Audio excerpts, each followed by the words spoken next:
Friends, good morning. आप लोग कैसे हैं? आशा करते हैं कि आप लोग अच्छे होंगे। और आज हम जापानी मंदिर राजगीर घूमने के लिए आए हैं। तो जापानी मंदिर का पूरा ब्लॉग देखने के लिए मेरे चैनल पे बने रहिए और चैनल को सब्सक्राइब कर लीजिए। तो जापानी मंदिर के अंदर में एंट्री कर चुके हैं और यहाँ का वीडियो आपको ये देखिए। बगल में बुद्ध भगवान का मंदिर है जो गेट पे ही है। और यहाँ पे चारों तरफ का इस तरह का नज़ारा है। और अंदर में और कहानी सुनकर आनंद लें। गौतम बुद्ध और का चैनल जन्म पे नए आए हैं तो 563 ईसा सब्सक्राइब कर लीजिए और बेल कपिलवस्तु के आइकन दबा पास दीजिए। लुम्बिनी में हुआ, जो आज नेपाल का सबसे प्रसिद्ध तीर्थ स्थल है।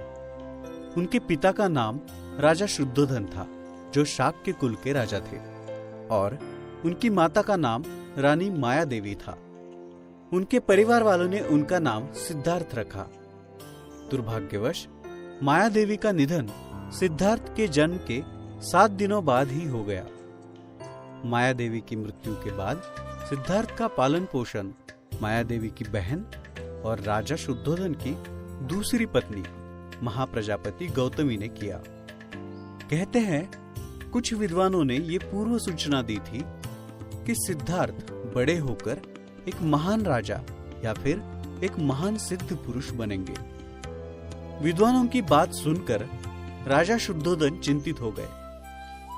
दुनिया के दुखों से बचाने और संत बनने से रोकने के लिए उन्होंने सिद्धार्थ को महल की चौखट कभी पार ही नहीं करने दी और इस बात का ख्याल रखा कि वो कभी बाहरी दुनिया और उनकी पीड़ाओं के समक्ष न जा सके। उन्होंने सिद्धार्थ को वो हर एक शिक्षा दी जो उन्हें राजा बनने के योग्य बना सके, परंतु वो भी महल के 4 दीवारों के अंदर। जब सिद्धार्थ एक योग्य उम्र के हुए, तब राजा ने उनका विवाह राजकुमारी यशोधरा से कर दिया। कुछ समय पश्चात यशोधरा ने एक पुत्र को जन्म दिया, जिसका नाम उन्होंने राहुल रखा। राजा शुद्धोधन ने सिद्धार्थ को हर एक सुख सुविधा उपलब्ध करके दी थी, जिससे उन्हें कोई कमी महसूस न हो सके। परंतु चाहे जितनी भी सुख सुविधाएं उपलब्ध हो, कोई कितनी देर तक महल के 4 दीवारों में बंद रह सकता है।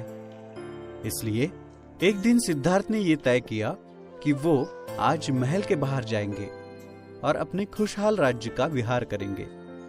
और तय किए गए अनुसार वो विहार करने के लिए निकल गए।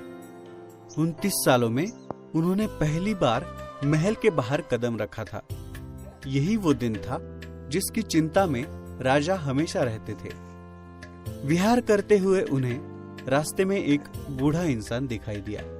उन्होंने सारथी से पूछा, उस इंसान की प्रकृति ऐसी क्यों है? सारथी ने कहा, सभी लोग अपने जीवन में बूढ़े होते हैं। तब सिद्धार्थ को पहली बार ये पता चला कि इंसान बूढ़ा भी होता है। कुछ देर बाद उन्हें एक बीमार व्यक्ति दिखाई दिया। उन्होंने फिर से सारथी को उसके बारे में पूछा। तब उसने बताया कि इंसान को जीवन में बीमारियां होती रहती है। सिद्धार्थ इस बात से भी अनजान थे। आगे उन्हें एक शव यात्रा दिखी। सिद्धार्थ ने फिर से सारथी को इस बारे में पूछा। सारथी ने उन्हें बताया कि जो भी इस दुनिया में आता है, उसे एक न एक दिन इस दुनिया को छोड़कर जाना पड़ता है। थोड़ा आगे जाने के बाद उन्हें एक सन्यासी दिखाई दिए। उन्होंने फिर से सारथी को सन्यासी के बारे में पूछा।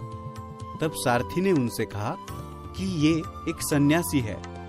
जब कोई इंसान अपने जीवन की सुख सुविधाओं को त्याग देता है, तब वो सन्यासी बन जाता है। और फिर वही बात हुई जिसका राजा को डर था। सिद्धार्थ जीवन के दुखों से परिचित हो चुके थे। विहार के दौरान देखी हुई बातों ने उन्हें सोचने पर मजबूर कर दिया। वो ये सोचने लगे कि जब इंसान को इस दुनिया में आकर दुख ही सहना है, तो इस वैभव का क्या अर्थ है? उन्होंने अपने इस वैभवशाली जीवन को छोड़ जीवन के शाश्वत सत्य का मार्ग ढूंढने का निर्णय लिया और वो अपना सभी सुख सुविधाओं से भरा जीवन छोड़ जंगल में एक तपस्वी का जीवन जीने के लिए निकल गए।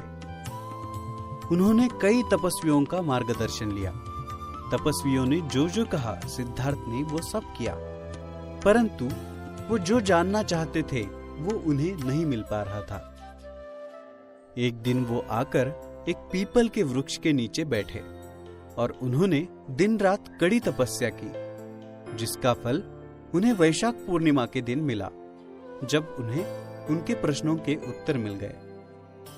संसार के ज्ञान का बोध होने के बाद सिद्धार्थ गौतम बुद्ध बने और जिस पीपल के पेड़ के नीचे उन्हें बोध मिला वो बोधि वृक्ष कहलाया गया। बोधि वृक्ष के नीचे 4 सप्ताह तक उन्होंने धर्म के स्वरूप का चिंतन किया और फिर बुद्ध धर्म का प्रचार करने निकल पड़े। उन्होंने लोगों को मध्यम मार्ग का उपदेश किया और 4 आर्य सत्य, अष्टांग मार्ग तथा अहिंसा का प्रचार किया। बाहर जाने का कोशिश कर रहे हैं, बाहर निकलने वाले हैं और ये गेट है मेन गेट। बाहर निकलने का, एंट्री करने का ये मेन गेट है दोस्तों। तो ये देख सकते हैं, ये जापानी मंदिर एंट्री करने का मेन गेट है। ये इसी रास्ते से अंदर की ओर जाते हैं और यही रास्ते से बाहर आते हैं। एक रास्ता और था उधर, वो बंद कर दिया गया है। इसलिए अब हम लोग यहाँ से निकलने वाले हैं। मिलते हैं अगले नेक्स्ट ब्लॉग में। Thank you.